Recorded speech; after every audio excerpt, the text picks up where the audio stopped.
Neste momento, daremos início à programação científica.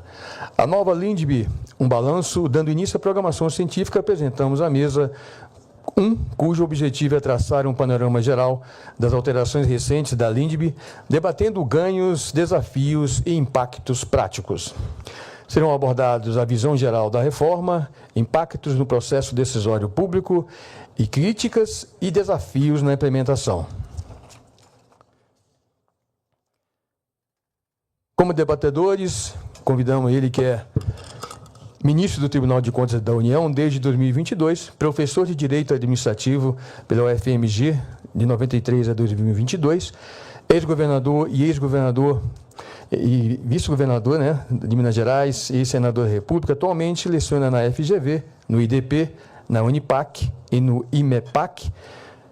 Convido para o dispositivo o ministro Antônio Anastasia.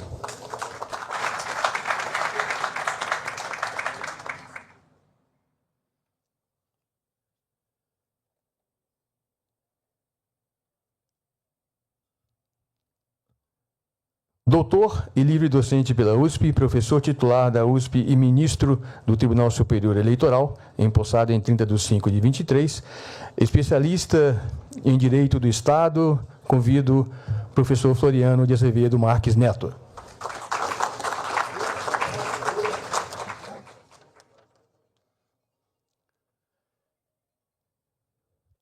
Doutor e mestre em Direito Administrativo, PUC São Paulo, professor titular da FGV, Direito São Paulo e presidente da Sociedade Brasileira de Direito Público, SBDP, professor Carlos Ari Sundfeld.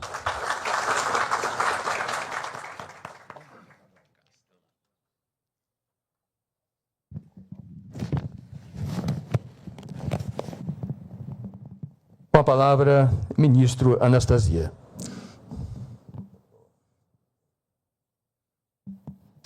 Bem, mais uma vez, bom dia a todas as senhoras. Hoje eu confesso que tenho pavor de falar sentado, mas não tem como, porque ali de trás eu vou ficar de costas. Vou falar daqui mesmo sentado, e é interessante, porque ali a gente não enxerga as pessoas, tem que ficar mais perto mesmo, não é verdade? E eu quero saudar a todos, de maneira especial, em primeiro lugar, meus companheiros desse primeiro painel, o ministro Floriano, a quem aqui revejo, meus cumprimentos e meus encômios, da mesma forma, o professor Carlos Ari. Não, vou falar sentado mesmo. Professor Carlos Ari, uma grande satisfação revê-lo. Presidente Manuel, mais uma vez, uma honra estar aqui consigo, no ambiente do nosso Tribunal de Contas do Distrito Federal, presidente Guaraná, presidente Gilberto, presidente Edilson, conselheiro Nelson Pellegrino, presidente Paulo da UAB, conselheiras e conselheiros que aqui se encontram em grande número, procuradores, auditores, o mundo do controle externo que está aqui reunido, professor Paulo Modesto, professor Marçal Justo, e nossos grandes professores e mestres que sempre nos orientam. E nesse painel, professor Carlos Ari e professor Floriano, eu vou me permitir fazer mais uma visão assim, genérica sobre a lei, o que aconteceu, e vossas excelências vão ter condição de dissertar melhor sobre o seu conteúdo, e mais que o conteúdo, seus desdobramentos nos dias de hoje.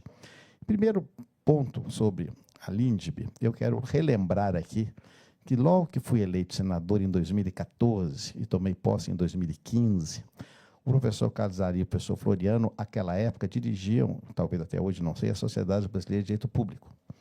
E a Sociedade Brasileira nos procurou no Senado, através do, então, meu assessor, professor Flávio Yunes, com o objetivo de propor a apresentação de um projeto de lei que alterava a lei de introdução ao novo direito brasileiro, que era da década de 40, com o objetivo de introduzir preceitos de direito público, exatamente com o fito e o propósito, como foi dito de maneira muito correta por todos que me antecederam aqui na abertura, para dar mais segurança jurídica na administração pública. Aliás, digo sempre, muitos já viram aqui muitas vezes, que a segurança jurídica se assemelha, a meu juízo, à antiga saúva. Se dizia no passado, ou a saúva, ou nós acabamos com a saúva, conselheiro, nós somos desse tempo, ou a saúva acaba com o Brasil. A segurança jurídica é a mesma coisa. Não é? Hoje, talvez, ecologicamente, não seja correto falar acabar com a saúva, não sei, nem se existe formiga saúva ainda. Mas essa frase existia, eu estou refletindo aqui histórico. E a segurança jurídica é a mesma coisa, a instabilidade total, não só dos gestores, mas também do setor privado. Então, é evidente que havia necessidade de nós estabelecermos uma conduta. E como no Brasil essas condutas acabam sendo estimuladas por lei, apesar de haver, que eu cito sempre, um excesso legiferante no Brasil, a alternativa seria propor uma lei. Então, recebi dos professores, juntamente com outros estudiosos que elaboraram o projeto de lei.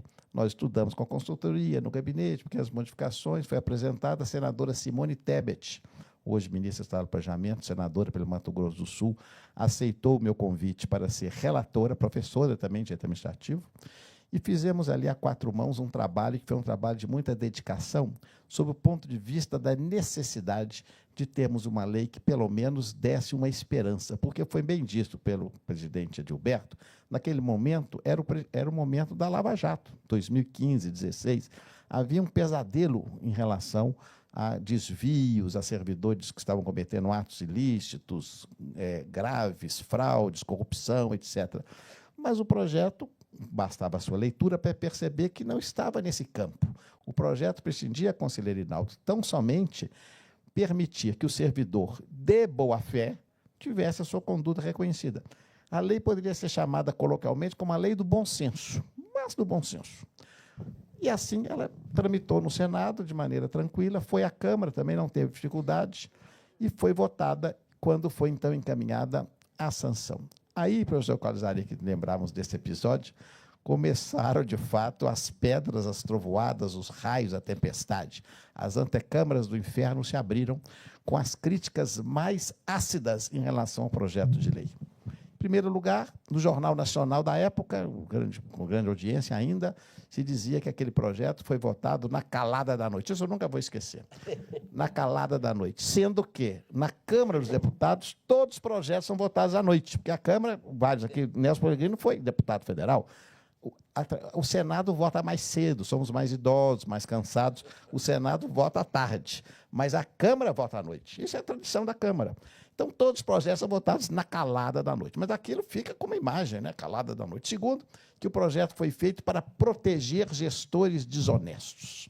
E a chuva de pedras veio muito violenta, e imediatamente surgiu a notícia que havia o pedido de veto integral por parte de diversas instituições. O Ministério Público, o próprio Tribunal de Contas da União, associações diversas se manifestaram de modo contrário. E eu confesso que, naquele momento, conversava com a época, o professor Casari, o professor Floriano, eu assustei, porque eu nunca imaginava que haveria uma reação dessa natureza, porque as pessoas não tinham cuidado, o professor Marçal, o professor Paulo Modeste, de ler o texto da lei. Não havia essa preocupação. Então, fizemos uma contraofensiva, o professor Casari e o professor Floriano coordenaram vários artigos, mostramos que a lei tinha sido muito discutida, não só com várias audiências públicas, mas até com a publicação de um opúsculo, explicando artigo por artigo. E eu fui ao presidente da República, ao presidente Temer, professor de direito constitucional, e expliquei. O presidente Temer, com a educação que lhe é característica, a lanheza do trato, falou, senador Anastasia, mas estou muito pressionado, está uma pressão imensa, todo mundo quer o veto e tal. Eu falei, mas, presidente Michel, o senhor tem a oportunidade de fazer história com esse projeto. Então, o senhor me ajuda, vai conversando com segmentos. Aí eu fui ao Tribunal de Contas da União. Fui muito bem recebido, todos os ministros me receberam naquela sala anexa ao plenário. À época, a presidência era do Senado, o ministro Raimundo Carreiro. E lá eu expus. E me lembro perfeitamente, senhoras e senhores, que me foi dado o seguinte argumento. Nós não podemos conviver com uma lei que nos importa ou nos imputa a responsabilidade de julgar conforme a circunstância do gestor. Como nós vamos adivinhar a circunstância do gestor? Eu falei, não são os senhores que vão adivinhar. O gestor trará, devidamente motivado, as suas circunstâncias. O tribunal só vai decidir sobre aquilo que estiver comprovado no processo. Mas há muito receio e tal, de maneira, claro, sempre muito educada, etc. Mas eu percebi ali, de fato, a resistência muito firme. Mas fomos ao presidente da República novamente, expus, e acabou que houve um veto parcial de 2 artigos. Logo depois, o governo mudou, e eu quero fazer uma referência que eu faço questão de fazê-la sempre quando falo da lei publicamente. O hoje ministro do Supremo Tribunal Federal, o ministro André Mendonça, nomeado advogado-geral da União naquele momento, tomou a iniciativa de regulamentar a lei, na sua inteireza, dando a demonstração que o Poder Executivo Federal, naquele momento, aderia ao seu comando de maneira clara. Eu acho que nós todos devemos esse reconhecimento ao ministro André Mendonça pelo seu esforço também. Ele, como advogado da União de carreira, conhecia a realidade da administração. Então, esse ponto foi positivo. A lei foi, portanto, sancionada e regulamentada. Mas, mesmo assim, pairavam ainda muitas dúvidas. Até que foi editado, logo depois veio a pandemia, foi editada uma medida provisória, cujo número eu já me esqueci, 966, uma coisa parecida com isso, e essa medida provisória, ela também foi objeto das piores críticas possíveis na imprensa, alegando que o governo, por essa medida provisória, estava autorizando a administração a tomar medidas que fossem necessárias, independente das suas consequências, deixando claro que haveria ali, vamos dizer assim, a proteção do gestor, que não seria responsabilizado por aqueles atos. Porque, naquele momento, todos se lembram, uma máscara custava R$10, que custava antes 50 centavos. Não haviam respiradores, não havia nada. Outro dia mesmo, deliberamos no TCE1, caso da Bahia, mostrando que a realidade daquele momento é totalmente distinta do momento atual. Essa medida provisória também recebeu as maiores críticas. Eu me lembro que, à época, eminentes professores, eu fui o único senador que publicamente defendia a medida provisória, que foi arguída em sua inconstitucionalidade e foi ao Supremo Tribunal Federal, como se lembra. Essa medida provisória, então, deu aso à discussão exatamente da LINDB. E, felizmente, o Supremo, né, uns dizem uma coisa, outros outra, mas eu acho que o professor Carlos Ari tem a mesma opinião, que o Supremo, naquela decisão, deixou claro a plena constitucionalidade da LINDB e dos seus preceitos favoráveis à manutenção dessa ideia que o gestor público tem de ser responsabilizado diante da circunstância do ambiente que coloca e que nós não podemos afastar a questão relativa, confundir a questão relativa com a culpa, com a questão relativa com o dolo e com a fraude. Então, esse ambiente foi colocado e a lei começou, portanto, a ser plenamente aplicada no âmbito dos tribunais. Concomitantemente, a administração pública começa a enfrentar uma outra realidade. Qual é? A necessidade de inovação. Não há hoje um seminário de administração pública no Brasil, aliás, o CONSAD está se reunindo a partir de hoje aqui em Brasília, o Conselho de Secretários de Planejamento e de Administração, que se reúne anualmente, e o tema nuclear, o leitmotiv, a linha vertebral, a coluna vertebral do debate, é exatamente a inovação na gestão pública, porque a administração pública não pode ficar paralisada e para trás do setor privado. Ora, falar em inovação, é claro que é falar em risco de erro, porque quem inova não conhece o que vai acontecer. O risco é muito grande. Então, a LINDB começou a ser aplicada num ambiente que a inovação também passou a ser muito, digamos assim, prestigiada, incensada. E o resultado disso, felizmente, foi, pelo menos a meu juízo, que o sistema de controle externo, onde estamos, ele passou a perceber a necessidade de que a LINDB viria a dar segurança jurídica, conforto, tranquilidade, afastar o apagão das canetas, a infantilização, o código do fracasso, todos aqueles aspectos terríveis que nós conhecemos, para permitir, portanto, que houvesse um avanço com base fundamentalmente na ideia da distinção do dolo da culpa, mantendo a culpa grave ou o erro grosseiro como uma das causas de apenação de responsabilização, mas colocando como um critério fundamental, que eu acho até o mais relevante, que o julgamento, como aqui foi dito, ele deve se basear fundamentalmente nas circunstâncias do gestor e, mais do que isso, permitir que o próprio gestor apresente alternativas à sua decisão, porque percebeu-se, felizmente, naquele momento da elaboração da LINDB e hoje na administração pública, que o mais importante é o resultado. O resultado é mais importante do que a forma. Eu não estou dizendo aqui que falo isso, as pessoas também querem me exorcizar, achando que eu sou o demônio. Não estou dizendo que a forma, a legalidade, o procedimento, ele tem de ser deixado de lado e ser desprezado, professor Floriano. Mas eu estou dizendo que a administração pública, o Estado, não existe pela forma, existe para ofertar, eminente presidente Manuelzinho para todos nós, que é o homem da vida pública aqui do Distrito Federal. O que a pessoa quer? A dona Maria quer saúde, o seu José quer o asfalto, o seu João quer segurança, ele não quer saber de procedimento. Quer saber de procedimento. Então, é claro que o procedimento tem que ser guardado, mas o desiderato, o objetivo principal, o produto nuclear da ação administrativa tem seu resultado. E esse resultado, é claro, é sempre arriscado e, claro, representa as circunstâncias daquele processo decisório. Então, aos poucos, gradualmente, a lei começou a ser aplicada. E por uma coincidência, não sei se feliz ou infeliz do destino, eu caí no Tribunal de Contas da União, indicado por meus pares do Senado Federal, há mais de 3 anos nessa altura, e tenho a oportunidade, conselheiro Nelson Peregrino, de ser testemunha de fato, como avançou positivamente. Nesse meio tempo, a Fundação Getúlio Vargas, capitaneada pelo professor Carlos Ari, que coordena o observatório, criou o observatório com objetivos exatamente de apontar equívocos, fragilidades, o que é muito bom. É um controle social que tem que ser feito também sob o controle. Foi tão bom exemplo dele que o IDP já criou mais um, e já estou sabendo que há uma pretensão de criar um terceiro, o que é muito positivo. Nós não podemos fechar os olhos, claro, a esses puxões de orelha que são positivos, porque o que acontece na prática, e eu vi isso, apesar da longa trajetória que tenho no Poder Executivo e no Legislativo, mas agora numa função de julgamento, ainda que administrativa, é que cada caso, o ministro Floriano agora também no TSE, está sentindo a mesma coisa que eu, cada caso é tailor-made, é uma situação distinta da anterior. E isso é muito difícil para você fazer um julgamento padronizado. As circunstâncias variam demais, então você tem de sopesar ali o que é mais justo. Por isso, quando se diz o direito à jurisdição, você tem o princípio da equidade, tem de aplicar aquilo de maneira correta. E a LINDB permite esse ponto, desde que, e esse sempre é a questão mais sensível, desde que o gestor tenha a responsabilidade, a capacidade, o tirocínio de motivar os seus atos.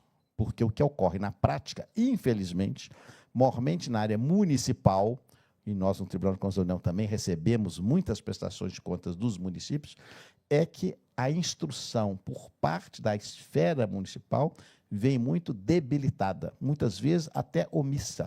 E os nossos gabinetes têm de se transformar quase em detetives para tentar descobrir. Como lá, onde, no meu gabinete, há essa determinação de sempre aplicar, é claro, a legislação e procurar as circunstâncias objetivas, nós ficamos procurando até notícia de jornal. Há um caso folclórico, eminentes senhores e senhoras, que aconteceu recentemente no meu gabinete, de uma festa que aconteceu no interior do Nordeste, e essa festa, uma banda foi contratada, foi remunerada, mas aparentemente, pela tomada de conta especial, ela não completou o show, e estavam sendo penalizados, então, o prefeito e a própria banda. E não havia motivação, não havia nada. Aí eu tenho um auditor extremamente curioso, um verdadeiro Hercule Poirot, que foi pesquisar o que tinha acontecido ali. E pesquisa daqui, pesquisa dali, paz, minhas senhoras e senhores, a praça pública naquela noite daquela pequena cidade foi invadida por bandidos, que deram tiros a esmo. Então, é claro que a banda foi a primeira a fugir ali do palanque, porque era o alvo principal. E não se completou o show por razões e circunstâncias evidentes. E eu levei isso ao plenário. O plenário, de fato, afastou ali a responsabilidade. Estou dando um exemplo pitoresco para mostrar que como nós temos as realidades que são, volto a dizer, tailor-made. Cada circunstância é uma circunstância. E que nós lutamos ainda com essa omissão da motivação, e eu insisto muito em falar isso, porque nós temos de estimular os agentes públicos, especialmente os municipais, que sem a motivação não há salvação. É o lema que eu repito sempre, sem motivação não há salvação, e eles têm de fazê-lo de maneira muito clara. A aplicação da LINDB, senhoras e senhores, hoje no tribunal, já avançou positivamente. Temos algumas dificuldades. Vou citar só duas para já ouvir os meus eminentes colegas. Primeiro, nesse momento ainda há uma nuvem de dúvidas sobre o conceito de erro grosseiro. O erro grosseiro, de fato, anterior à própria LINDB, foi ali positivado, mas, anterior, sob o ponto de vista doutrinário, mas ele está exatamente na zona cinzenta, como foi aqui dito, não é? Entre o preto e o branco, porque o dolo e a culpa leve são mais fáceis de identificar. Mas e o erro grosseiro? E tivemos muitas ações do tribunal recentemente, onde isso foi debatido, para definir de maneira clara o que é impossível de definir de maneira clara, eu acho, exatamente pelo fato de ser cada circunstância um. Em alguns casos, o erro grosseiro, eventualmente, é manifesto. Em outros, não existe hipótese alguma. Mas ele permite, de fato, que haja ali uma certa variedade. E, por isso, talvez, nesse momento, a jurisprudência, a posição doutrinária, acadêmica, deve se cingir muito sobre essa questão. Porque nós tivemos uma outra evolução extremamente feliz, muito recente. Porque determinou-se, em razão da penalização ou da responsabilidade que se dá em relação a agente, quer pelo ressarcimento combinatório da multa pela sua ação, como pelo ressarcimento ao erário, que até então entendia o Tribunal de Contas da União, e tem impressão que os Tribunais de Contas dos Estados também, que a LINDB não se aplicaria ao ressarcimento erário. O nexo causal objetivo, houve ação do agente, há dano independente de culpa, está ali colocado o ressarcimento. Muito recentemente, um acórdão do ministro Bruno Dantas, 1460, ele dá o início da modificação dessa jurisprudência, dizendo que mesmo nessas hipóteses, quando não se comprova que haja de fato dolo, na verdade, o mero erro simples não vai justificar o ressarcimento ao erário. Claro que uma decisão como essa, senhoras e senhores, causa resistências. Isso é bom lembrar, e essas resistências eu não as critico. Não é? Os senhores acompanham pelos laboratórios, o corpo técnico dos tribunais, os auditores, os procuradores, os ministros, os conselheiros, cada qual tem a sua formação, cada qual tem o seu perfil, a sua ideologia, o seu pensamento, que é perfeitamente legítimo. E há também, no sentido positivo da expressão, um certo corporativismo que é essencial ao funcionamento das instituições. Então, essas medidas que acabam tomando assim o perfil de uma alteração muito brusca daquilo que havia antigamente, causa o que é perfeitamente natural e defensável, uma reação contra essas inovações. Então, a jurisprudência vai ser mudada de maneira gradual. O caso da prescrição, que nós comentávamos aqui, que não se afeta a LINDB, mas é um exemplo disso. É um procedimento de sedimentação da modificação do entendimento dos órgãos de controle em face da legislação e da circunstância, e no caso específico da jurisprudência do Supremo Tribunal Federal. Então, nós temos a necessidade, no caso da LINDB, de ter, talvez, um pouco de paciência e perceber que essa conquista é uma conquista do dia a dia e demonstrar, de fato, que vamos passo a passo. Porque é claro que não se imagina que, do dia para a noite, haja uma modificação revolucionária e completa com o afastamento de toda aquela jurisprudência anterior, que tem, como disse o nosso presidente Gilberto, diz muito bem, um perfil punitivista na sua origem, que é a realidade, não é verdade? Outro dia me convidaram num evento, o professor Casari e o professor Floriano, sobre a lei de licitação, da qual eu fui relator no Senado. O evento chamava assim, TCU, sempre à espreita. Isso é título de palestra?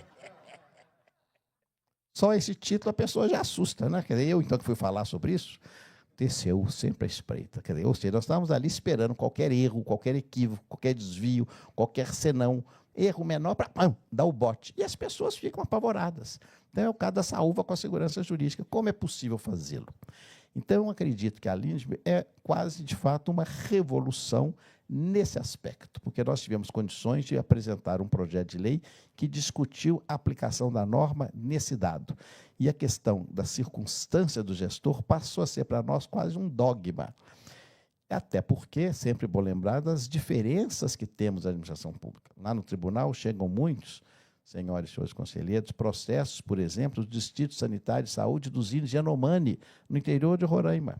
Como que você vai considerar e julgar, professor Marçal, professor Paulo Modesto, uma decisão desses agentes que estão naquela realidade com aquele que está aqui instalado no Ministério da Fazenda, no Ministério da Agricultura, em Brasília, um gabinete com assessor jurídico, procurador do lado, cheio de dados, de pesquisas, etc. É totalmente diferente. Então, as circunstâncias elas têm que ser levadas em consideração. Por isso que eu acho, se perguntar o que é mais importante na LINDB, não é a questão do dolo. A questão do dolo é mais ou menos uma coisa óbvia.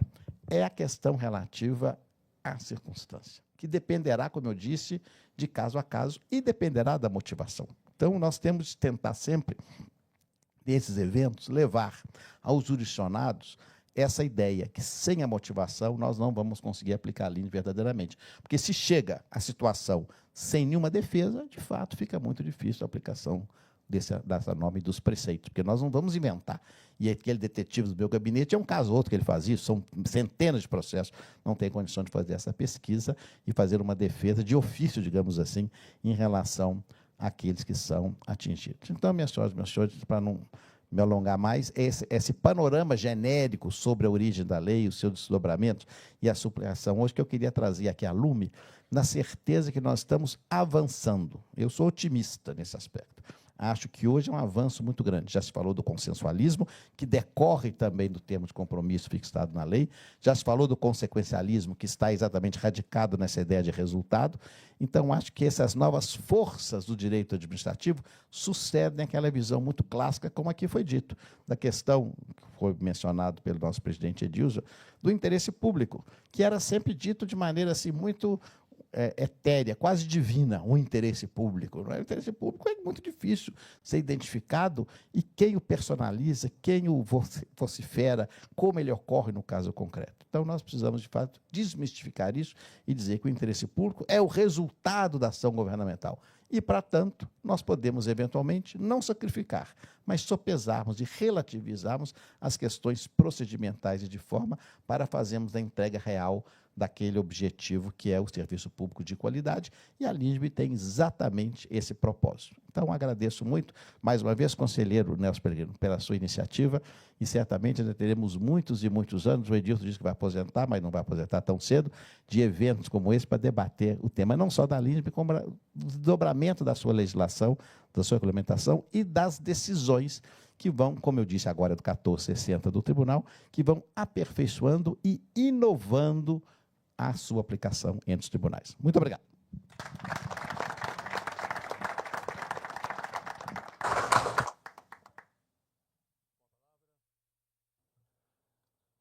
Com a palavra, o senhor ministro Floriano de Azevedo Marques Neto. Bom dia a todos e todas. Queria cumprimentar os amigos aqui dos Tribunais de Contas, professor Marçal, professor Paulo Modesto, professora Juliana e meus colegas aqui não de mesa, né, Anastasia, mas de sofá, de tapete e de luta pela edição da LINDB, o meu querido compadre Carlos Ari e o ministro Anastasia. Acho que a Anastasia deu uma belíssima exposição do panorama, de certa forma, algumas das notícias que ele deu são de conhecimento de todos, mas olhando para a LINDB depois desses 7 anos, fazendo um balanço, a primeira boa notícia é que o mundo não acabou. Ou seja, a LINDB foi editada com os 2 vetos, um ao conceito de erro grosseiro, outro à declaração de legalidade de atos, mas o geral foi sancionada e não só não acabou o controle, não aumentou a corrupção, não houve um óbice à coibição das condutas ilícitas e, ao contrário, eu acho que ainda vagarosamente houve um incremento de qualidade no exercício dessas funções. É sempre uma visão parcial, fazer um balanço, né, com pouco tempo da edição de uma lei. E eu vou me propor aqui a rapidamente fazer um balanço a partir do que eu considero 5 pilares dos artigos introduzidos na lei de introdução. Você tem um pilar consequencialista, que está no artigo 20, está no artigo 21, que exige que certas decisões, ou no geral das decisões, para além do dever genérico de motivação, tem uma motivação com caráter consequencialista de perquirição do impacto desta medida e do sopesamento sobre custos-benefícios de alternativas dessa medida. Esse é o primeiro pilar. O segundo pilar, que é também atrelado à segurança jurídica, como de resto todos os dispositivos, é o pilar que supre uma lacuna do nosso ordenamento, que é o de modular os impactos de uma decisão controladora, administrativa ou judicial. Por que eu digo que é uma das lacunas, né? Porque, por um lado, a Constituição garante que a manifestação maior da soberania na atividade normativa, que é a lei, não pode retroagir para colher situações pretéritas. Mas, muitas vezes, a interpretação da lei ou da norma colhia situações pretéritas e isso trazia, sim, uma incerteza e uma insegurança. Então, o segundo vetor é o vetor de você ter uma certa delimitação dos efeitos de uma natural mudança ou de orientação normativa ou de interpretação normativa. Algo que me causava, ministra Anastasia, um certo espanto quando criticada após o projeto aprovado, porque é algo que, na mais grave violação da ordem jurídica, que é a inconstitucionalidade, já a lei de ação direta de inconstitucionalidade prevê que o Supremo faça, exigindo só um quórum qualificado, né, naquilo que é a mais aberrante das violações da estrutura normativa, que é a lei inconstitucional.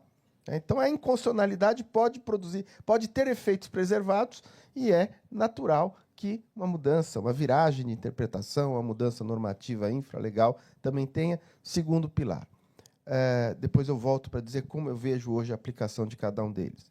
O terceiro é o da delimitação da responsabilidade, que eu diria que é a contextualização dos atos que, inegavelmente, podem padecer de vício, podem ser inquinados por equivocados, mas a delimitação da responsabilidade, seja no conceito de erro grosseiro, seja no dever de analisar as circunstâncias em que se inseriu aquele ato. O quarto pilar, falado aqui pelo ministro Anastasia, é o da consensualidade. E o quinto pilar é o pilar do dever de todos que têm poder decisório de, digamos assim, sinalizar para os seus, vou usar o termo aqui de maneira larga, quase a técnica, jurisdicionados, ou seja, os atingidos pelo exercício da sua competência, qual é a orientação que este órgão ou esse ente tem ao aplicar ou ao exercer suas competências, que é o artigo 30, o dever de editar súmulas, enunciados, etc. Pois bem, no primeiro vetor, que eu chamei aqui, na falta de outro nome, um vetor consequencialista, nós temos visto avanços um tanto quanto disfuncionais, né? Por vários motivos. E aqui eu faço uma nota que o ambiente do controle de contas tem sido mais atento à análise consequencialista, até porque, Anastasia, os tribunais de contas, principalmente os mais antigos e mais avançados no controle, já trabalhava com a lógica de análise de custo-benefício, ainda que não explícita. Então, isso tem sido cobrado e eu tenho visto aqui e acolá cobranças e usos de ferramentas de análise do ponto de vista, por exemplo, da invalidação de atos, olhando para a invalidação de atos de modo a mitigá-la, receoso ou precatado contra o efeito destrutivo que a simples invalidação pode causar, por exemplo, numa política pública. Outro dia vi uma decisão de um tribunal de contas que considerava a compra de um medicamento, né, regular de subministração na rede pública inadequada, por falha de procedimento, mas considerava que aquela compra não poderia ser desfeita pelo simples fato que haveria um gap de fornecimento de um antibiótico que no funcionamento da instituição hospitalar era fundamental. Então, a gente tem visto esse avanço no ambiente de contas. Por outro lado, eu vejo pouco avanço, um avanço muito tímido no judiciário. E aí, olhando até um pouco para a minha passagem episódica do outro lado do balcão, o próprio operador de direito, os advogados, demandam pouco do judiciário a aplicação do artigo 20, do artigo 21. Eu me surpreendi na jurisdição eleitoral como poucas vezes, né, os advogados manejam esses artigos em embargo de declaração. Eu achei que ia ser muito mais. Quando eu assumi, eu falei, opa, vou surfar aqui, vou produzir jurisprudência da Linde. Mas não tem muita provocação, e aí fica-se a colocar isso. Muitas vezes eu faço isso do ponto de vista de votos, analisando, por exemplo, quando se caça um mandato, o custo e benefício de manter a soberania popular vis-à-vis perenizar uma conduta abusiva, né? Porque o eleitor vota, mas se foi comprado, não é possível validar uma conduta que, embora eleito, o agente foi eleito descumprindo a regra do jogo. Eu tento fazer esse diálogo, mas ele é pouco demandado. E aí nós temos visto que quem mais faz essa análise é o tribunal que já fazia, aliás, desde há muito tempo, que é o Supremo Tribunal Federal. É comuníssimo, né, por exemplo, decisões do Supremo que envolvem impacto fiscal, fazer análise de custo-benefício da decisão, né? Se vocês olharem o acórdão da revisão da vida toda, vários votos são fundamentalmente consequencialistas, alguns, inclusive, citando a lei de introdução. Então, eu acho que, no ambiente de contas, o pilar do consequencialismo tem sido mais empregado, e, no judiciário, eu tenho me sentido frustrado, porque, embora os estudos, as análises quantitativas identifiquem a citação crescente de artigos da Lindbe, a prática de construir o raciocínio em torno de uma análise de consequência como um item necessário, né? Até nos diretórios de voto, quando eu assumi, eu me reuni com a assessoria lá do meu gabinete e elaborei um diretório dos meus votos. E coloquei esse item, né? E houve muita resistência. Eu falei, olha, não é uma questão de querência, é uma questão de impositividade de comando legal. Portanto, eu, como sou um homem cônscio do cumprimento da lei, gostaria de fazer isso sempre que possível. No segundo pilar, que é o pilar da segurança jurídica pensada aí na transição, eu acho que nós avançamos muito. Nós avançamos significativamente. Eu tenho visto, muitas vezes, decisões administrativas que, inovando, se preocupam ou são questionadas por não se preocupar com o oferecimento de uma transição, né? Recentemente se via aí uma discussão sobre a aplicação da nova interpretação do Supremo ao artigo 19 do Marco Civil da Internet, e ali a discussão sobre qual seria a regra de transição de uma mudança importante de interpretação conforme de um artigo de lei, né? Então, eu acho que aqui nós temos tido avanço, que não é mais veloz, porque também eu acho que aqui há uma falta, né, de semeadura da cultura dos operadores de direito de manejar isso como um dado impressionantemente importante da segurança jurídica. No terceiro vetor, aqui nós estamos naquele que talvez tenha hoje a maior aplicação, né? Pelo menos a maior exposição de aplicação, para o bem e para o mal, que é a circunstância do erro grosseiro, é a circunstância da contextualização, em grande medida no ambiente de contas, mas também na jurisdição controladora, né? E não é, Anastasia pode me desmentir, não é por acaso que, depois da Lindbe, houve a mudança da lei de introdução, da lei de improbidade, para colocar um dimensionamento excluindo da imputação de improbidade o sujeito que é só incompetente, né? Não é que incompetência seja uma qualidade, mas entre você ser um gestor incompetente, sem interesses recônditos, um mau gestor, e você ser ímprobo, vai um intervalo muito grande, né? Quem é incompetente não é necessariamente desonesto, né? E, muitas vezes, o sujeito pode ser competente e é desonesto, né? Não é incomum, já é célebre o rouba, mas faz, né? É competente, mas é ímprobo.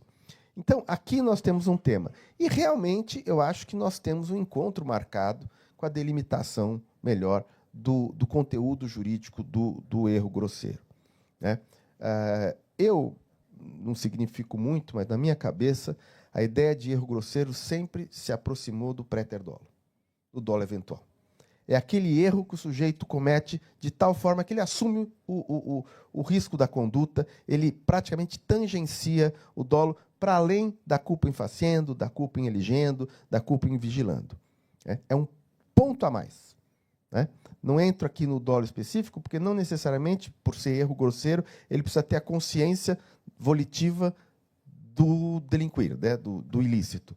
Mas ele pratica uma conduta tão grave que ele assume o risco da conduta, que é o ilícito ou o alcance, o desfalque, etc. Mas acho que aqui nós temos ainda uma dificuldade em delimitar um conceito preciso e uniforme da aplicação. Não gosto de lidar com erro grosseiro no cotejo do administrador médio. Primeiro, porque você faz um loop, né? E, para determinar um conceito aberto, você usa outro conceito indeterminado, e isso é um enredo sem fim, né? É bom retoricamente, mas é ruim do ponto de vista jurídico da efetividade da aplicação do dispositivo.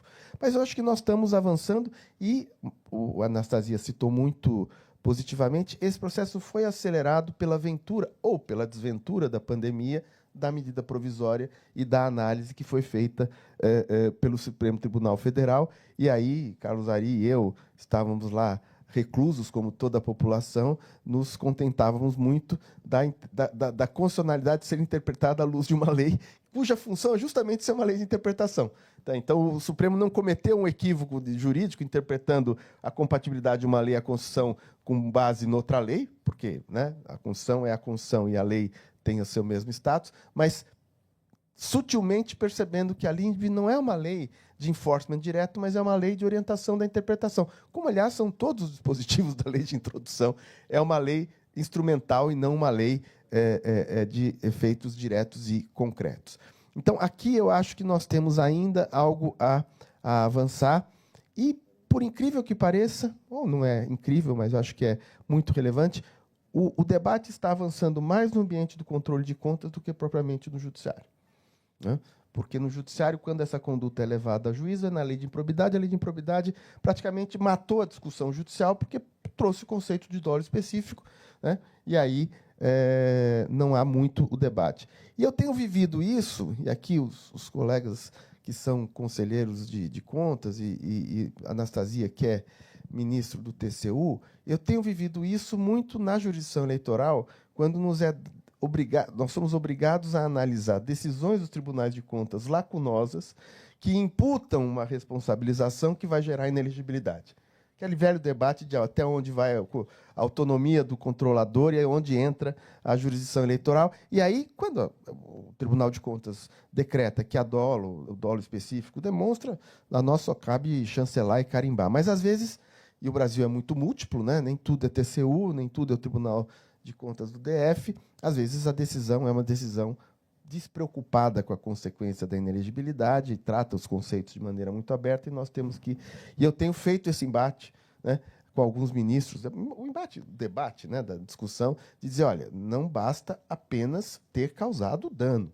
Né? Para causar a inelegibilidade, tem que ter uma conduta apta a caracterizar uma conduta suficiente para tirar o sujeito do jogo político, e aí esse debate, e volta e meia, o erro grosseiro, tem entrado. O quarto pilar, e o caminho para o final, eu acho que foi o que mais produziu efeitos. Né? Quando nós discutíamos lá a existência ou não de uma cláusula genérica para albergar a consensualidade, naquela ambiência de que se dizia que não podia ser feito acordo porque não tinha previsão expressa na lei, né? Ah, mas a lei da ação civil pública tem, isso aqui não é matéria de ação civil pública, não pode. Quando nós pensávamos lá e concebíamos o artigo 26, se não me engano, né, que dá autorização genérica, claramente o que se queria era sinalizar que consensualidade não é per se ilícito. E aí, eu acho que não foi só isso, claro, longe de imaginar reinventar a roda e transformar a realidade numa penada, mas, a partir do artigo 26, eu acho que nós destravamos resistências que havia na formatação da consensualidade.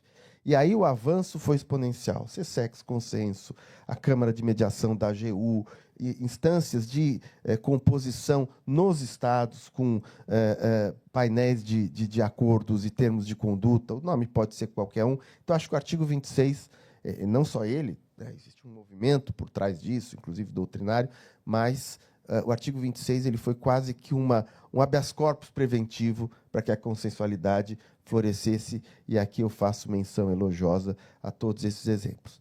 Por fim, aquele que, para minha frustração, eu leio como o mais atrasado, que é o artigo 30, o dever de apostilamento das rotinas decisórias, dos padrões decisórios, por súmulas e por enunciados. Não no judiciário. O judiciário tem um outro problema, que é o excesso de súmula, né? Mais da metade dela defensiva, né? Falo porque me beneficio da defensividade sumular, mas no executivo e nos tribunais de contas, salvo raríssimas exceções, essa não é uma prática que está sendo aplicada e que ainda ela não está arraigada. Eu acho isso uma falta, porque é ilusório imaginar isso muitas vezes eu já ouvi de decisores, que ao editar um enunciado ou ao editar uma súmula, você restringe a sua capacidade decisória. Não é verdade. Não é verdade. Até porque, como disse a Anastasia, é sempre possível que uma fatispécie, uma moldura fática, crie uma exceção da súmula ou que haja um overruling da súmula. Isso acontece no judiciário. Né? Quantas e quantas súmulas não foram superadas? Quantas e quantas vezes não se vota dizendo por que a súmula, nesse caso, não é aplicável? Né? Basta passar os olhos na jurisprudência do STJ, tem os borbotões. Mas o ganho de ter esse enunciado, né, ou essa súmula, é muito grande. É muito grande porque, mais do que decidir e controlar, o decisor tem que sinalizar para o jurisdicionado, para o cidadão, qual é a conduta esperada dele. Então, quando o Tribunal de Contas, por exemplo, para ficar aqui pondo amigo na berlinda, o Tribunal de Contas da União, ele opera, com perdão, sem nenhum caráter negativo, numa esquizofrenia de controle. Por quê? Porque ele controla o Ministério da Economia, que é um aparato sofisticadíssimo, qualificadíssimo, com uma carreira brutalmente qualificada, e controla o município de Itapipoca, que recebeu um dinheiro de convênio. É óbvio que o agente de controle interno, ou o gestor do Ministério da Fazenda, conhece os procedimentos, e se não conhecer, pede uma audiência para o ministro e é recebido. Não precisa nem ser o ministro Haddad, o secretário executivo tem uma dúvida de uma questão complexa, vai discutir. Normalmente, como é a melhor forma de fazer aquele tipo de apontamento, de contabilização, etc. O pobre gestor lá, e isso eu faço não como crítica, mas como apontamento, a generosidade federativa da nossa Constituição trouxe uma realidade muito cruel para os pequenos municípios. Porque o município lá de Itapipoca, ele tem as mesmas competências que o município de São Paulo, terceiro orçamento da União. E é cobrado, como tem que ser, pela mesma regra de prestação de contas. E, na verdade, sabemos muitas vezes que é um contador já cansado que é quem faz isso. Bom, se você tem uma sinalização da conduta, como é que isso é? Como, de certa forma, a Caixa Econômica Federal faz, manuais de prestação de contas, de recursos de convênios, etc. Mas se o tribunal faz isso, matérias que já estão assentadas, né, ele está, na verdade, cumprindo uma função de melhoria da qualidade da gestão pública anterior ao controle, o que não elide o dever de controlar, né? O que não impede de exercer o controle. Mas eu acho que daria um incremento, tende a dar um incremento muito grande na facilitação da melhoria da qualidade de gestão, porque o país é um país muito diverso, muito desigual. Espero não ter estorvado os senhores. Esse é o meu balanço, essa é a minha leitura, mas creio que o Carlos Ari, que tem, inclusive, posto o foco acadêmico maior nisso, pode nos iluminar com mais qualidade. Muito obrigado.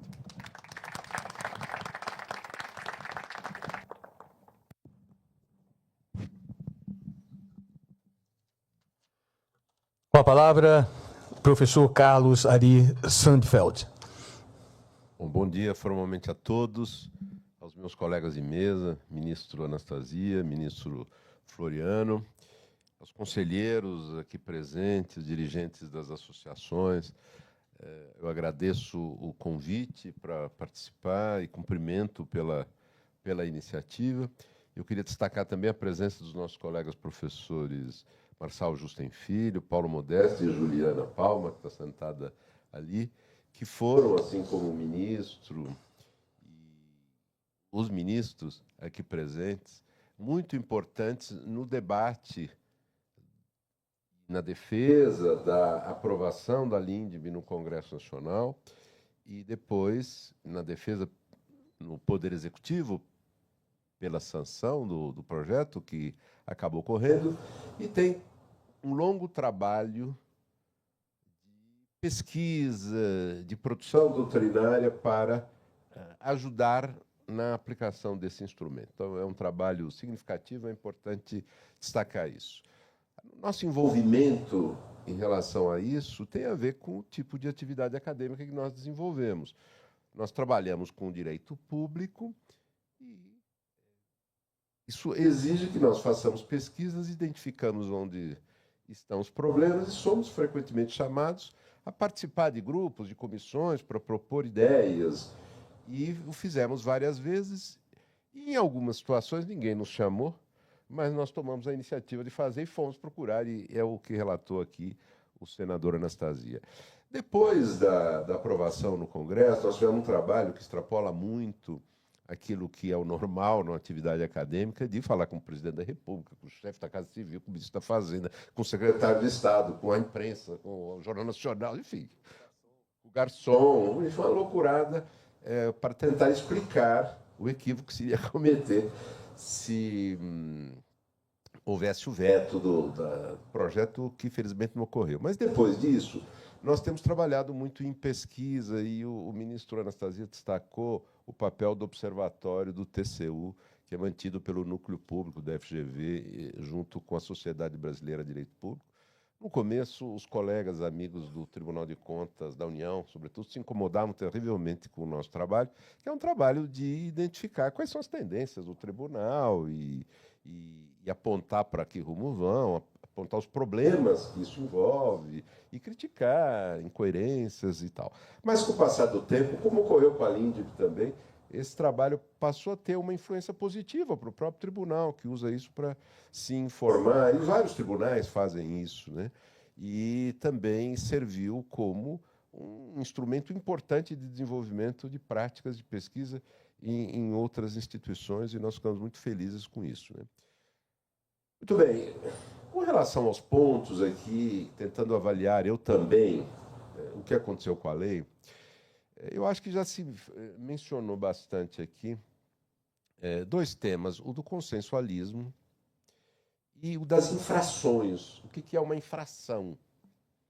Isso envolve a análise de circunstâncias, a análise do conceito de erro grosseiro, de dolo, a caracterização da imputabilidade. Hoje já se falou bastante, inclusive dos debates perante o Tribunal de Contas da União, e da evolução que, em relação a esse assunto, foi causado por uma lei posterior que é clarissimamente inspirada em vários seus dispositivos na LINDB. Aqui ela faz referência, inclusive, que é a lei da improbidade, a nova lei da improbidade. Então, de fato, a LINDB teve este papel importante de servir como um norte para ajudar a reforma da lei da improbidade, que era uma discussão já em curso, era muito difícil. Então, o advento anterior da LINDB, toda a polêmica, ajudou para que houvesse um amadurecimento, e, de fato, a lei da improbidade nova é positiva, se refere à LINDB, adota soluções da LINDB em vários dos dispositivos que detalhou melhor para fins da ação de improbidade. Então, nós tivemos um avanço que repercute também na própria aplicação pelos controles de contas, né? Agora, como o ministro Anastasia referiu, há flutuações. Flutuações que decorrem de muitas circunstâncias, e o ministro acho que fez uma síntese em relação a isso. Mas eu acho que a mais grave, no caso do Tribunal de Contas da União, com a ideia do administrador médio, é adotar um conceito que, além de ser genérico, né, indeterminado, se contrapõe àquilo que é a grande exigência da LINDB, que é a análise das circunstâncias. O problema não é saber o que o administrador médio faria, é saber quais são as circunstâncias que estão presentes, inclusive circunstâncias sobre o administrador. A maior ou menor qualificação dele, o tempo que ele tem ou não tem, mas as circunstâncias materiais presentes, né? É esse o elemento que, afinal de contas, tem novidade nenhuma. É isso que o juiz penal faz. Ele analisa quais são as circunstâncias do caso. Não se o sujeito acusado é um homem médio. Isso não contribui para absolutamente nada. Isso atrapalha, no fundo, quando você quer usar uma figura relativa ao sujeito. O problema não está no sujeito. O problema está na situação. E a situação é uma situação que justificava aquele comportamento. Não é como agiria alguém abstrato. Se aquele conjunto de circunstâncias ele tem conexão com a reação que teve o gestor. E, muito frequentemente, nós vemos, no caso dos recursos contra as decisões originais, é que é apenas nesse estágio é que se vai apanhar aspectos da circunstância que escaparam antes. Ou por falha na defesa, como o ministro mencionou, por problemas de fundamentação, ou por algum desprezo dos órgãos de instrução ou do próprio órgão de julgador, aspectos de circunstância que já aí no recurso são, digamos, um objeto de um maior foco. E é complexo o trabalho do controle de contas, porque os processos, eles são processos, tem um hábito, inclusive, muito ruim no Brasil, de muito palavrório. Processo difícil de julgar, você saber o que importa ali. É uma quantidade de informações inúteis para a hora do julgamento, repetição de informações, só atrapalha os conselheiros e os ministros. Nós precisamos melhorar também esse aspecto, né? O que você leva para a decisão final das circunstâncias é que importa. E muita coisa escapa e o recurso corrige depois, o que é, convenhamos, um tremendo desperdício. Né? Mas nós temos evoluído, acho que o debate suscitado tem sido muito importante, as pessoas todas estão de boa fé, na academia, nos controles, eu acho que isso tem permitido um avanço bastante importante nessa matéria. Consensualidade também, houve um grande avanço, acho que o papel foi importante. Agora, eu tenho um pouco de preocupação que se está esquecendo alguns dos condicionamentos que o artigo 26 da LINDB fez para admitir o consensualismo. Né? Tem alguns cuidados. Por exemplo, não se pode, por meio de acordo, desonerar do cumprimento do dever geral para o futuro. Acordos são para corrigir problemas no passado em relação às situações contenciosas. Mas que situações contenciosas? O sujeito não cumpre um contrato, simplesmente não cumpriu, e depois diz, agora eu vou fazer um acordo? A partir de agora eu me comporto e o passado fica por isso. Não é bem assim que funciona. Não é bem assim que funciona. Então, acho que há um certo cuidado a tomar com esse entusiasmo, com o consensualismo, que também está tomando a administração pública. Não é? Quer dizer, isso se espalhou de uma maneira ampla. As leis começaram a falar disso. Por exemplo, a lei de proteção de dados, quando foi editada, copiou a LINDB em relação a isso. Foi a primeira, inclusive, que fez isso. É preciso tomar um pouco de cuidado com isso, que a LINDB tem certos condicionamentos que se colocou lá com muito cuidado. Mas eu queria destacar coisas que estão sendo menos percebidas. O professor Floriano acabou de mencionar é o artigo 30 da LINDB. Eu queria ressaltar um aspecto. O artigo 30 da LINDB diz assim, gente, as autoridades públicas devem atuar para aumentar a segurança. É um dever. Isso não é uma possibilidade, não é uma exortação, é um dever. Então, eu dou um exemplo, vou sair do controle de contas, senão fica parecendo que nós estamos implicando com os nossos anfitriões aqui para falar do controle de contas. A administração tributária não consegue entender que a legislação tributária tem incertezas. E o dever de eliminar a incerteza da legislação tributária, das leis, é da administração tributária. Ela tem que orientar como se cumprir a obrigação tributária em caso de incerteza. Ela espera os contribuintes fazerem as coisas e depois ela começa a multar todo mundo, dizendo, não era assim, não.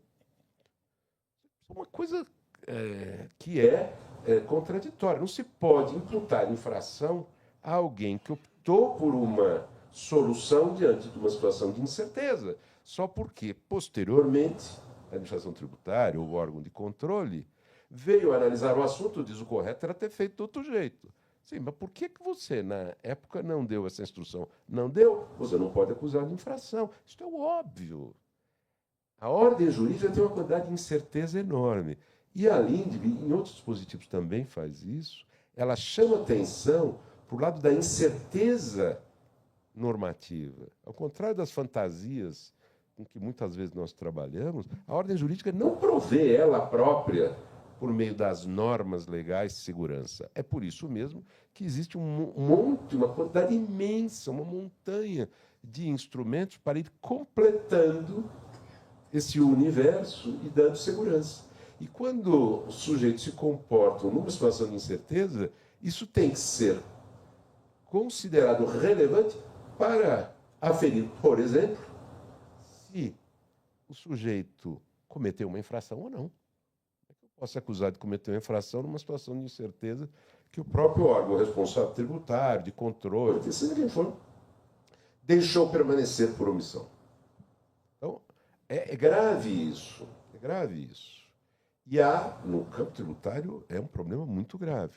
Há uma espécie de tática de ação. Vamos deixar eles fazerem e depois a gente escolhe qual é a melhor solução.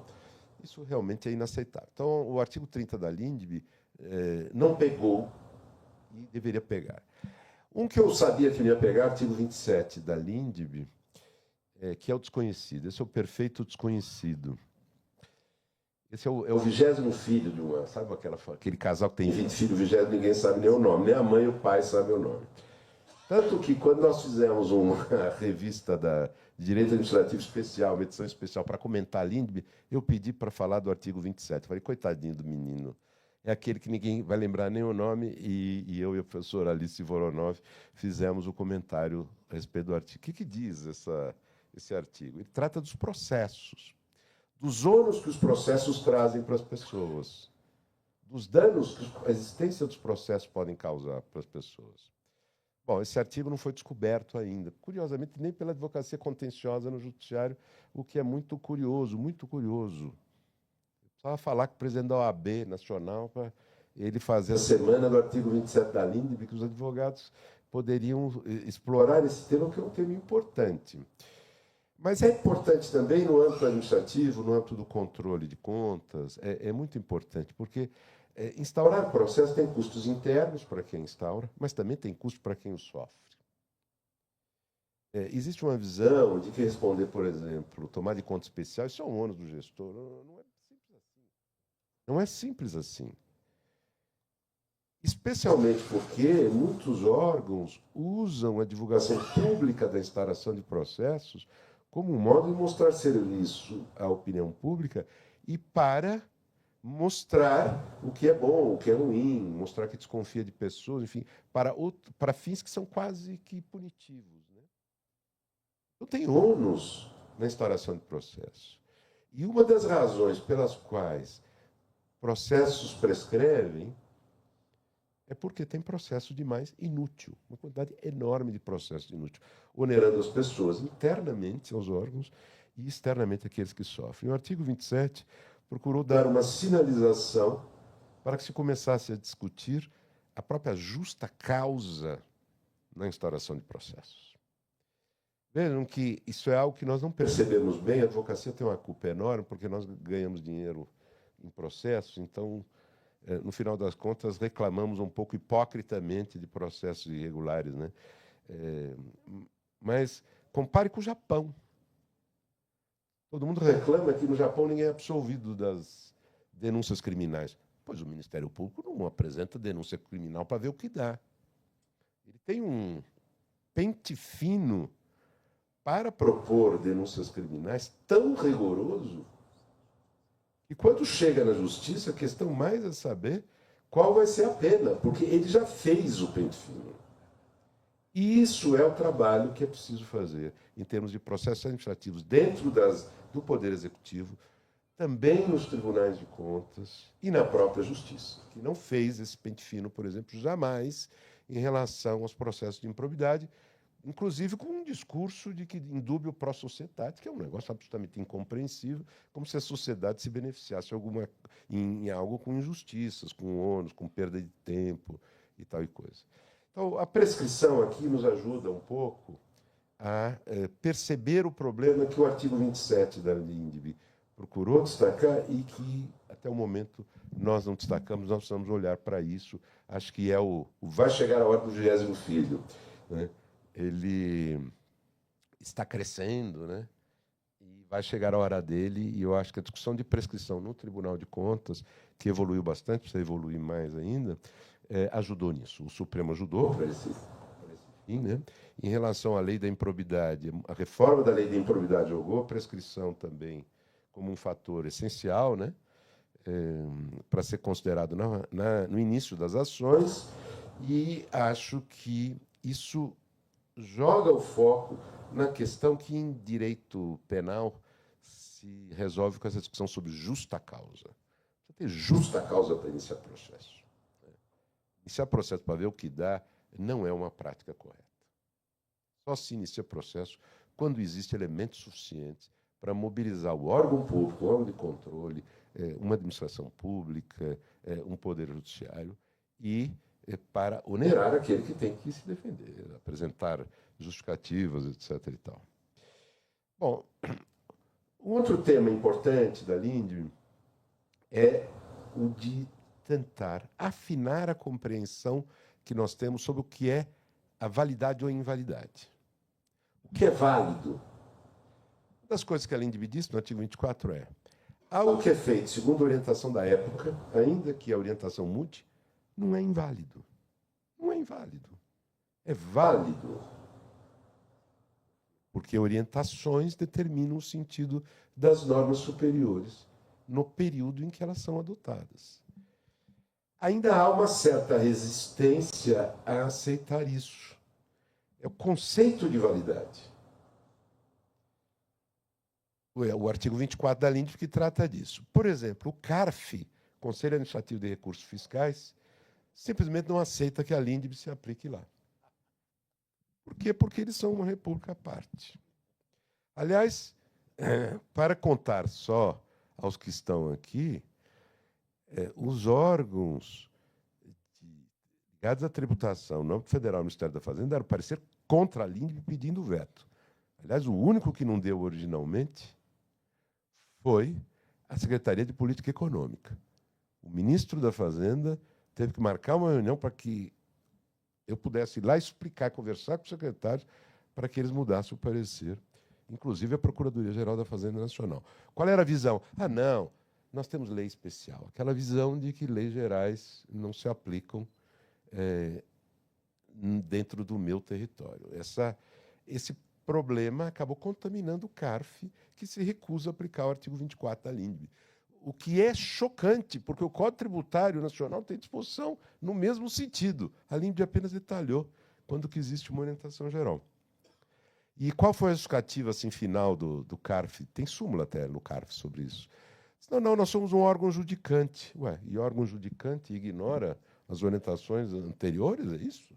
Ignora a lei que mandou considerar a orientação anterior? Então, eu não consigo entender esse argumento. Eles também não conseguiram explicar.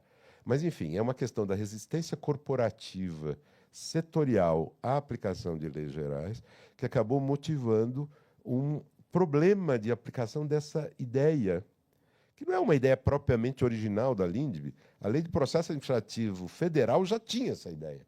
Só que o que a LINDB disse é isso vale para determinar a validade ou invalidade de alguma coisa. Então, nós temos ainda problemas em relação a isso e nós precisamos avançar. Agora, eu creio que o maior desafio, é um tema importante, é o de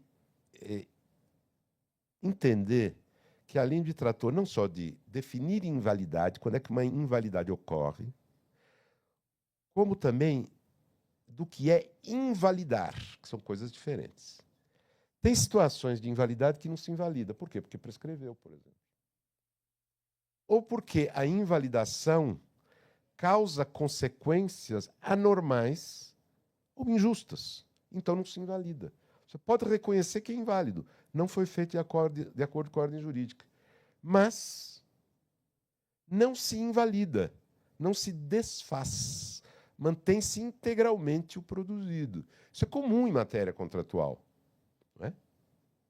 A licitação teve uma exigência que não devia ter sido feita.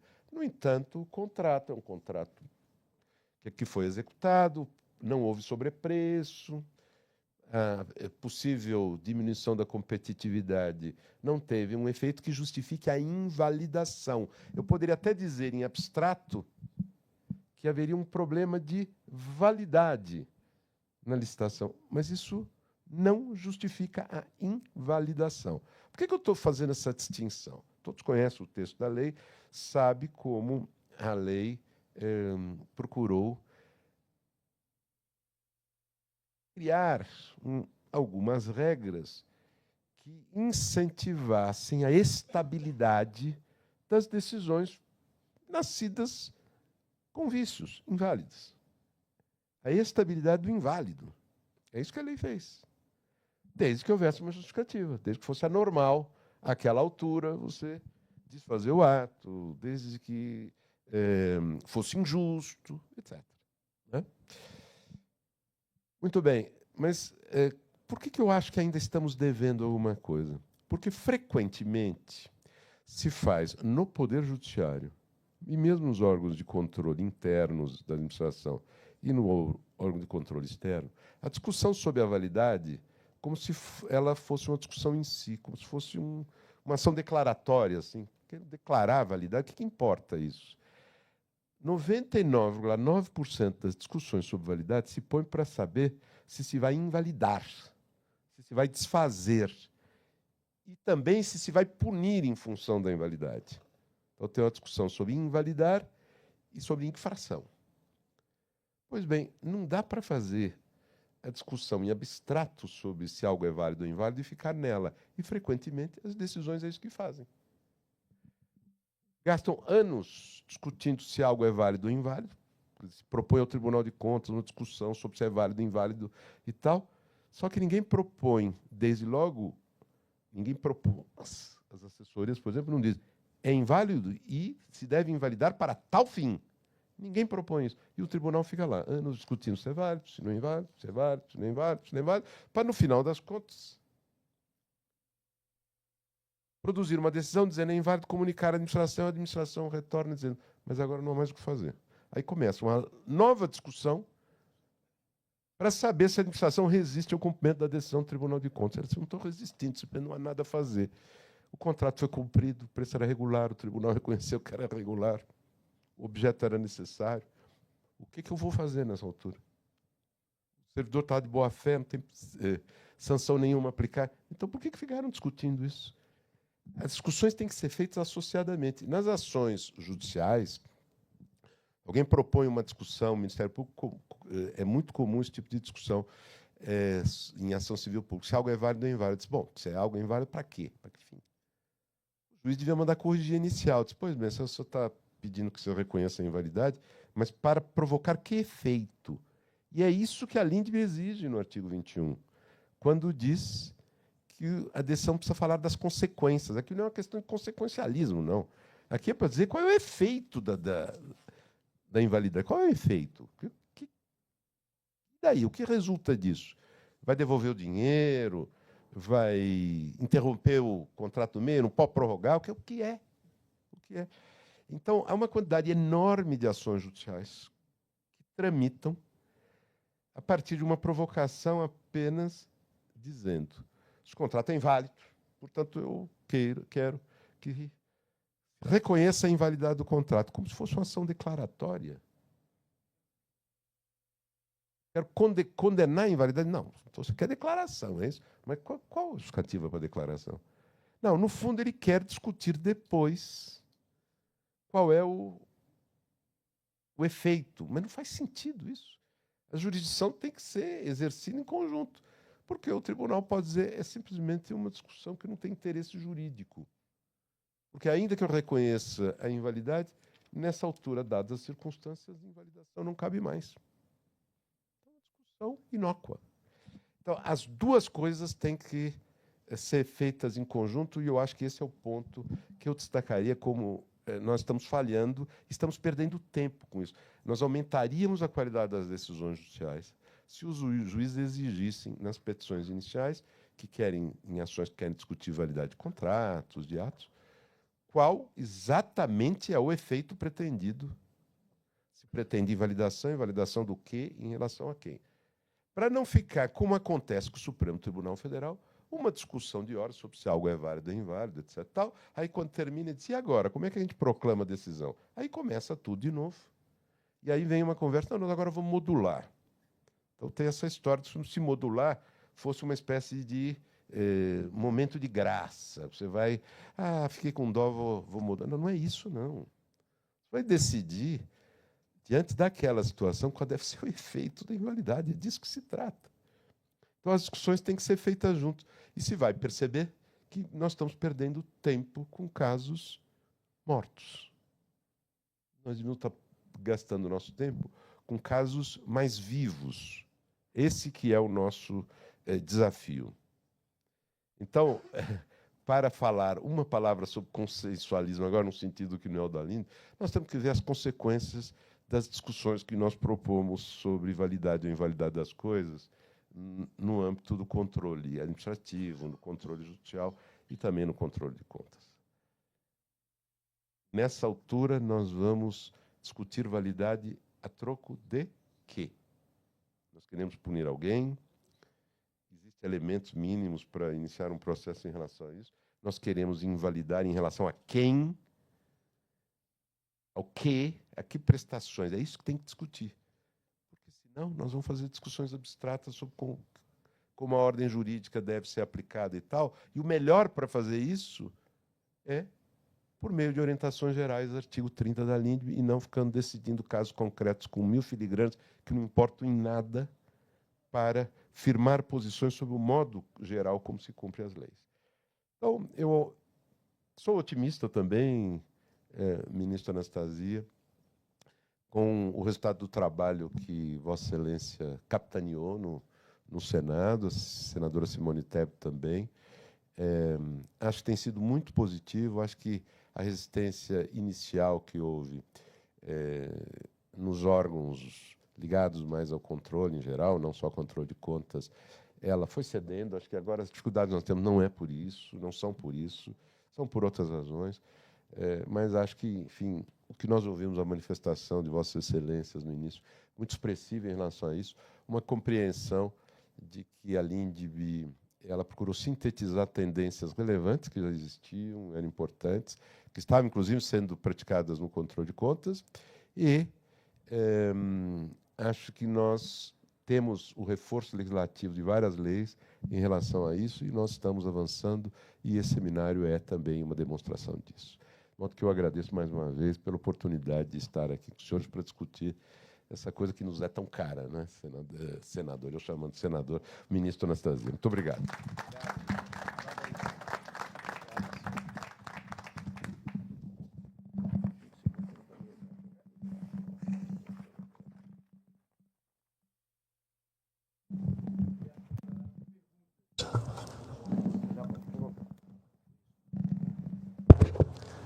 Perguntas? Estudos que não respondem a consultas, depois que eles... É uma brincadeira, estou brincando.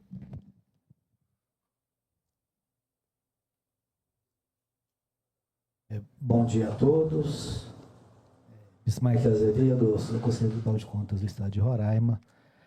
Primeiramente, eu quero parabenizar aqui a organização desse evento, ao presidente do CDF, ao IRB e à Tricom, porque é um evento aqui de altíssima qualidade, nunca estivemos tão perto assim de pessoas que possam realmente agregar aqui na discussão da LINDB, né, que é uma norma, apesar de ser uma lei ordinária, ela substancialmente é uma norma de sobredireito. Eu entendo a LINDB como entre a Constituição Federal e as demais espécies normativas, porque ela orienta a aplicação de todo o direito, né? E assim, eu, inicialmente, era contra a reforma, né? Aos artigos 20 a 30, porque eu sou oriundo do Ministério Público de Contas, né? E, naquela época, eu era procurador de contas, entendia, isso aqui é uma atuação muito forte, né, da corporação, da advocacia, né, que tentava, de uma certa forma, enquadrar ali as decisões. Porém, quando assumo o cargo de conselheiro, a gente começa a ter uma visão bem mais ampla das especificidades de cada processo, né? E a LINDB, ela, particularmente, esse artigo 20 a 30, são 10 artigos, mas traz uma riqueza semântica muito grande. Aí a gente consegue elaborar um compêndio sobre quais os elementos que estão ali dentro da LINDB. É muito rica, né, esses 10 artigos. E acho que traz ao julgador, né, traz para o julgador segurança em determinadas decisões. Porque antigamente a gente tinha ali o princípio da legalidade, que era uma imposição também para o julgador, e o julgador também se sentia um pouco acuado em inovar.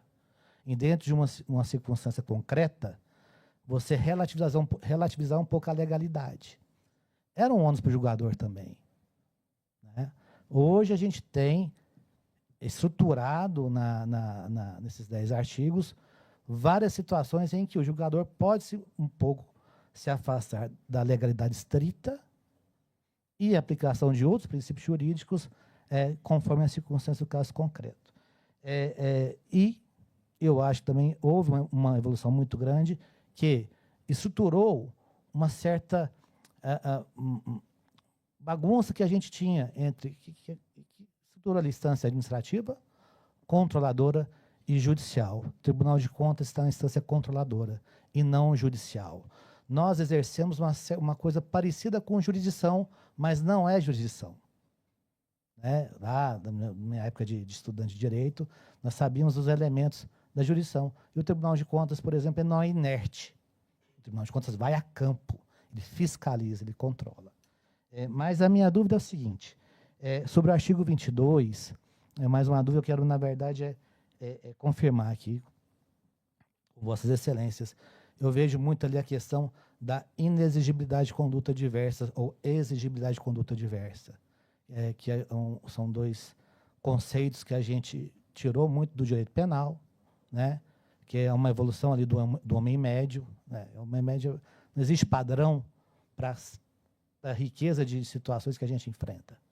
Então eu vejo muito ali, no artigo 22, o conceito mesmo de inexigibilidade de conduta diversa. Era exigível do gestor uma conduta diversa daquela ou não? Eu só queria confirmar isso com vocês, se realmente tem esse espírito do artigo 22, que é nessa questão. Muito obrigado.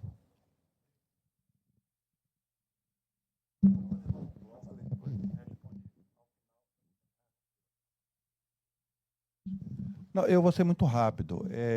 Embora o professor Floriano, de certa forma o professor Ari também, o ministro Anastasia tenha falado sobre essa questão, eu acho que talvez um dos grandes problemas que a gente tem que enfrentar em relação à LIMP é a questão do erro grosseiro.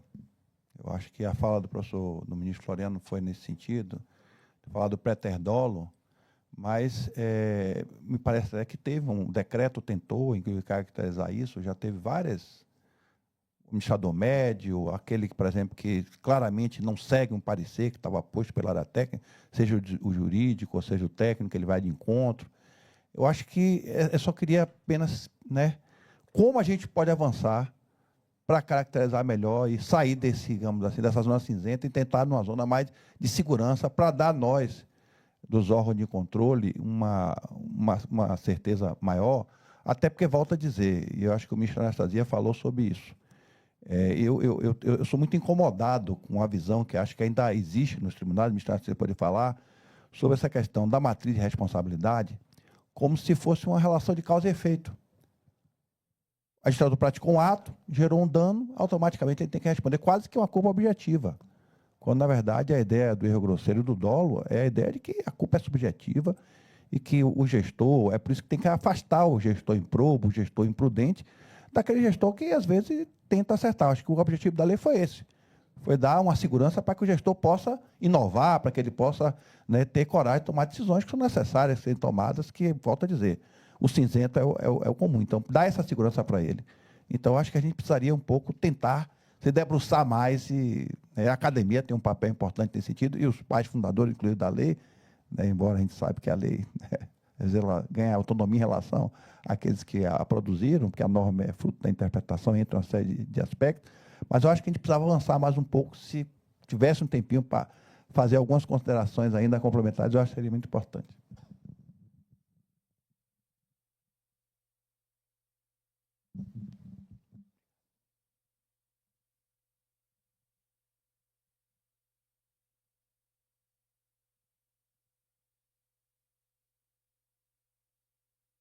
Bom, primeiro, a inexigibilidade da conduta diversa, ela remete ao decisor demonstrar que a conduta a alternativa àquela que está sendo questionada era possível, viável e não trazia problemas para os objetivos do agir administrativo.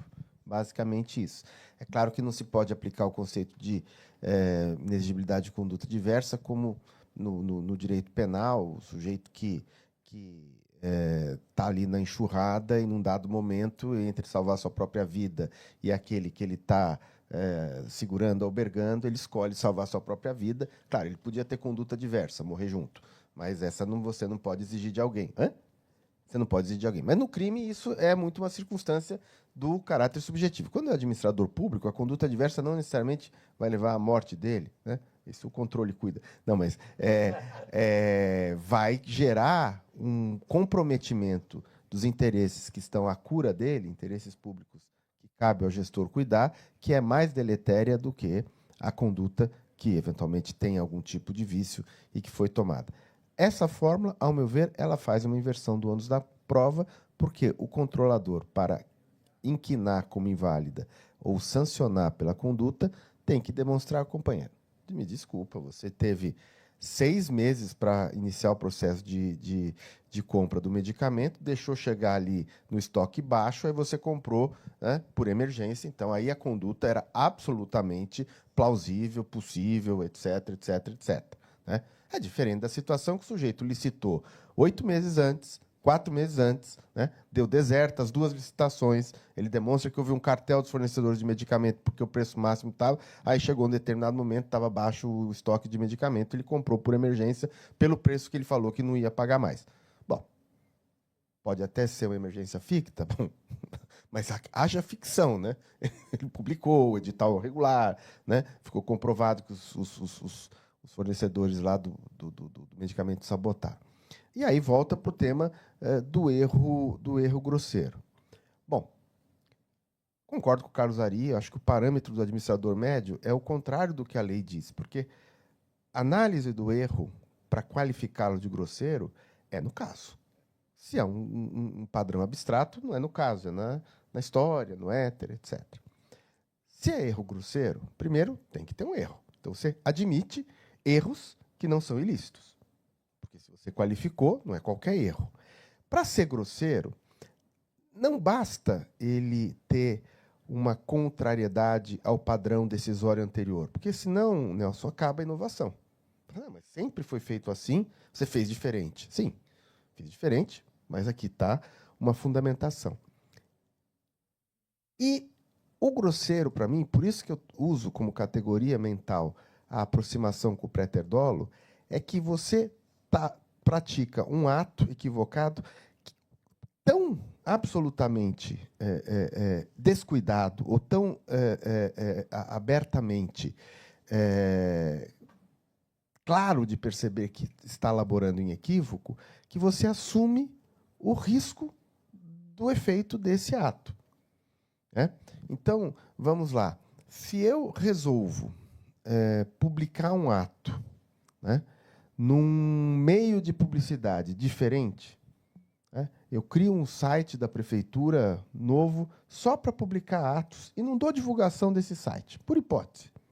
Bom, eu estou pressupondo que o cidadão, o controlador, o interessado vai descobrir que existe um site escondido lá num link subalterno do site oficial onde tem a publicidade. E aí o resultado é que a licitação daquela que eu exemplifiquei deu deserta, uma vez, 2 vezes, porque ninguém ficou sabendo. Eu não mandei para a imprensa oficial, eu publiquei só no site, num link lá subalterno, e eu vou dizer, não, eu inovei, que agora eu estou publicando na internet, porque, afinal de contas... Bom, nesse caso, dando esse exemplo, é tão fora, tão ousada a conduta, tão contrária à lógica da maior publicidade, que é um dever do gestor público, que ele assume o risco da licitação ser deserta e das consequências que aí podem derivar. Ou você tem uma comissão permanente de licitação, o sujeito monta uma comissão adrede, diferente, só com cargos em comissão, cargos de confiança. E sem que nenhum daqueles detentores de cargo de confiança que vão exercer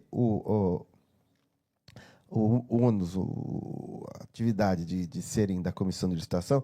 Agora, na lei nova, até o exemplo não é muito bom, mas imaginemos, tem experiência em licitação ou conhecimento técnico suficiente. E essa comissão faz uma lambança que gera um prejuízo e que gera um beneficiamento de um licitante. Eu acho que você correu risco. Eu desconstruí uma comissão de licitação com pessoas capacitadas, habilitadas, experientes. Nomeei 3 funcionários alhures, todos em cargo de comissão, nenhum detentor de conhecimento jurídico, técnico, etc., na matéria, e deu ruim. Nesse caso, eu posso dizer, você assumiu um risco absolutamente contratado de que podia dar um erro. Não, mas eu não quis beneficiar. Não estou falando que você praticou improbidade, estou dizendo que você tem uma responsabilidade nesse dano causado ao erário, porque você agiu de maneira absolutamente imotivada. Né? E aí, claro, a defesa cabe demonstrar as circunstâncias que elidem a grosseria do erro. Pode ser, no meu exemplo, que tenha acontecido que aquela comissão foi, num procedimento de investigação secreta, afastada porque tinha denúncia de que eles estavam pegando propina, embora experientes, etc. Então, foi afastado e ele só tinha aqueles funcionários para nomear, e aí nessa circunstância. Mas aí a defesa dele. Né? Na característica objetiva, eu acho que essa conduta é uma conduta que se aproxima do erro grosseiro. Eu tentei explicar, por exemplo, porque se eu tivesse uma fórmula correta, ela teria sido aquela que foi vetada no parágrafo único.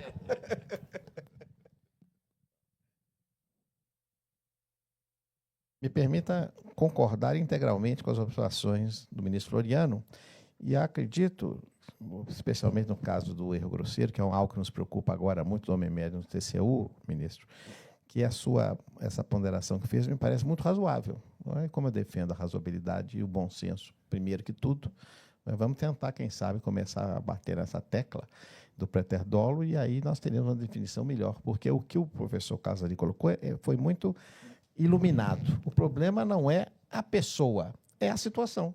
E no tribunal tem mania de ser a pessoa. Ele é qualificado, não é qualificado. Tivemos um caso lá do BNDES, do Luciano Coutinho, que discutiu-se muito isso.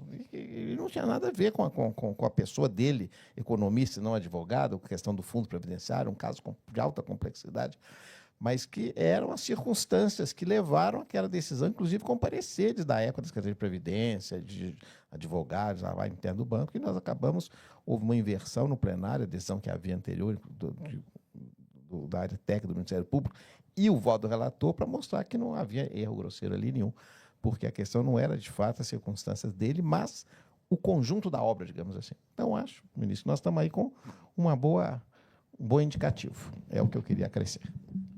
Bom, eu queria dizer que concordo integralmente. Eu só acrescentaria um ponto em relação ao erro grosseiro. Nós temos que parar de raciocinar nas situações em que nós julgamos que algo não foi feito corretamente de acordo com a lei, raciocinar esta situação como sinônimo de infração. O problema está nesse ponto de partida.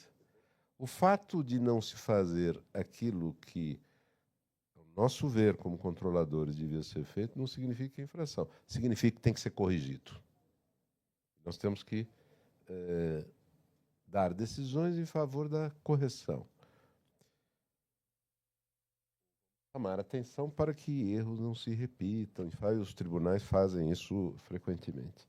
O problema está em associar a violação da ordem jurídica, o erro, à infração. Quando não existe essa ligação automática. A infração é uma exceção, a infração é para situações especiais. E aí, quando tu vai ver o que é a especialidade, eu não tenho a menor dúvida que temos aqui um bom caminho para chegar a ela. Quer dizer, uma situação é dolosa, é aquela que você não tem provas do dolo, mas as circunstâncias são tais que há um preter dolo, para falar o latim, como o ministro Floriano.